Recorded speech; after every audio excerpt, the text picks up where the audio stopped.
नमस्कार, मी मृणाली पिळणकर. तुम्ही पाहत आहात LS मराठी. पाहुयात काही महत्त्वाच्या घडामोडी. भोंदू खऱ्याच्या नावे 52 मालमत्ता, आणखी तिघी तक्रारीसाठी पुढे. नाशिक फाईल्सचे कारनामे, फसवणुकीतून जमवली कोटींची माया. जमीन व्यवहार करणारा एजंट ताब्यात, आयकर विभागही तपास करणार. भोंदूबाबा खरातच्या संस्थांचा पाणीपुरवठा बंद करण्याचे आदेश. थेट दारणा धरणातून मिळत होतं दररोज 39 लाख लिटर पाणी. पिण्याच्या पाण्यावर फुलवली बाग. खरातच्या आर्थिक व्यवहाराची आयकर खात्याकडून होणार चौकशी. चित्रपट निर्माते रोहित शेट्टी यांच्या जुहू येथील शेट्टी टॉवर या निवासस्थानी करण्यात आलेल्या गोळीबार प्रकरणातील फरार आरोपी प्रदीप शर्माला आग्रा येथून अटक. उत्तर प्रदेश STF आणि मुंबई क्राईम ब्रांच यांची संयुक्त कारवाई.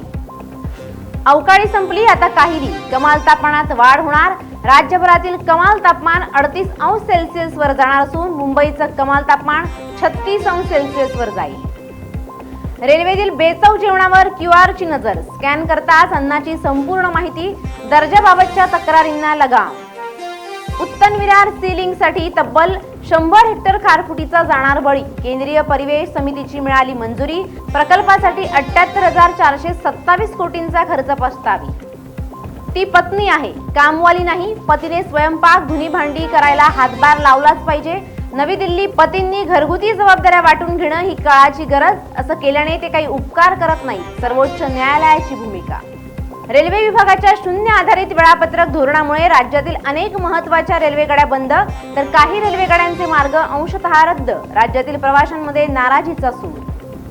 मध्य पूर्वेतील सुरू असलेल्या संघर्षाच्या चौथ्या आठवड्यात शनिवारी इराणच्या नतांज या युरेनियम समृद्धी केंद्रावर पुन्हा हवाई हल्ले झाल्याने तणाव तीव्र. हल्ल्याचा रशियाकडून तीव्र निषेध. हल्ला आंतरराष्ट्रीय कायद्याचे थेट उल्लंघन असल्याचा आरोप. जागतिक ऊर्जेची टंचाई कमी करण्यासाठी अमेरिकेने इराणकडून तेल खरेदीसाठी करण्यासाठी निर्बंध केले शिथिल. 30 दिवसांसाठी निर्बंध शिथिल. जागतिक बाजारपेठेत 14 कोटी पिंप तेल उपलब्ध होणार. या होत्या आताच्या घडीच्या काही महत्त्वाच्या बातम्या. अशाच महत्त्वाच्या बातम्यांसाठी पाहत रहा LS मराठी.